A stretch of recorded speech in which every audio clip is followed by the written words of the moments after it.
All right, some of you guys know I continue to do lifestyle consultations with people throughout the week, and I quite enjoy doing that. But I want to relay just, recently I've had just, it's kind of interesting, almost within a few days of each other, two fathers doing consultation on behalf of their daughters, and both their daughters, one was in her sort of late 20s, one was a 16-year-old, both of which had Crohn's disease, both of which one had already had portions of her intestine removed. The younger one was an athlete, was on these biologic drugs, and unfortunately, it appears her kidneys are being affected by that, and that is one of the known side effects of these drugs. And the other one had been on multiple biologic drugs, I think on the third drug, and it's starting to fail, and they're talking about resecting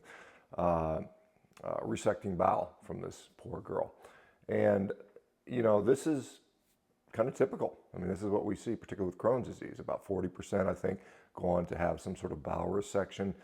They're on these drugs, generally for the rest of their life, generally. And the drugs tend to wear off over time. And of course, they're very, very expensive. We're talking infusions of, per year, tens of thousands of dollars, if not more. There are, side effects like increased rates of cancer, increased susceptibility to infections, and many, many others.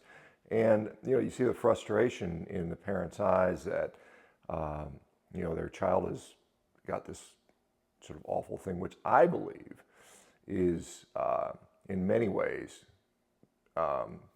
caused by nutrition, by poor nutrition, quite honestly. And, you see a lot of people that, they're just kids. Let them, they let them have junk.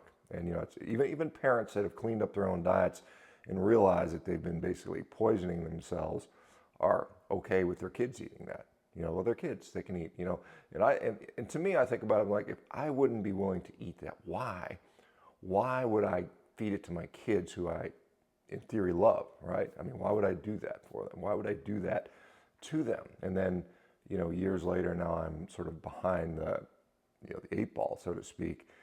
Because I'm dealing with some issue, whether it's some kind of chronic illness, maybe it's a mental health issue, maybe it's just a behavioral issue that clearly nutrition plays a role in. We see these young kids. We've got higher rates of mental health disorders than we've ever seen in our youth. Our teenage and young 20 something year old kids. Depression. They don't even know who the hell they are. They maybe turn to drugs and alcohol or other, things that get them into trouble. And while it is hard and difficult to deal with a child with their nutrition, particularly after a certain number of years, maybe they're teenagers and they're like, they're not going to easily buy into it. But is it worth it? Obviously for those that are parents of young children, start them out early. It's a lot easier. God, it's so much easier when you start your kids on that path, from the get-go. Then you don't have to deal with the withdrawal and the anger that comes from, basically addiction, because unfortunately we have a food system that addicts people, and they addict our children. As you guys know, for the cereals with the cartoon characters, this is designed to lure in children into an addictive eating pattern that they are stuck with for life.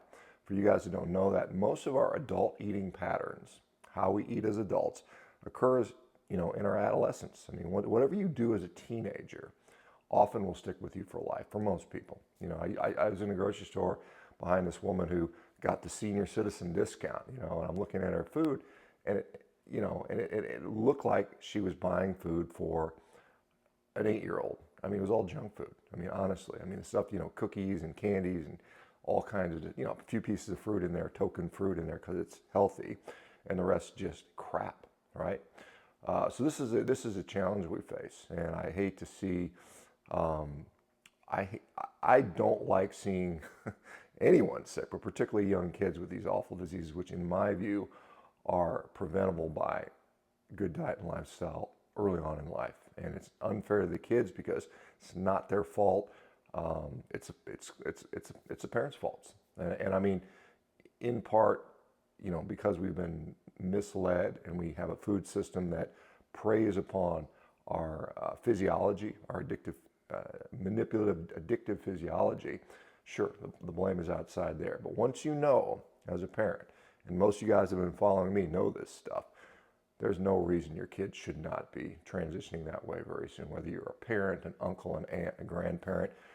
It's important. You got to do it if you care about these people. And I mean, it just because it's hard and it's uncomfortable and it's, maybe leads to arguments, it's super important because the long-term consequence of this is an absolute disaster. And you're going to wish you could go back 10 years ago, 15 years ago, and have put, addressed it at that time. Anyway, let me know what you guys think. Have you guys been able to change your diet? Have you changed your children's diet? Has it been easy? Has it been hard? What do you do? What are some of the things you've used to be successful with this? One of the things I find is that modeling, that's why I do this online. So I'm out working. Here I am working out. Here I am putting down what I'm eating just to model for not only my family, but for the people that follow me. This is a behavior that I do as an example, hopefully will show, these are the results. The results are what they are. The behavior is what it is. And I try to walk the walk, not only for the fact that I'm on social media, but also for my family, because I care about them very much. All right, guys, you guys take care. We'll talk to you soon. Have a great one.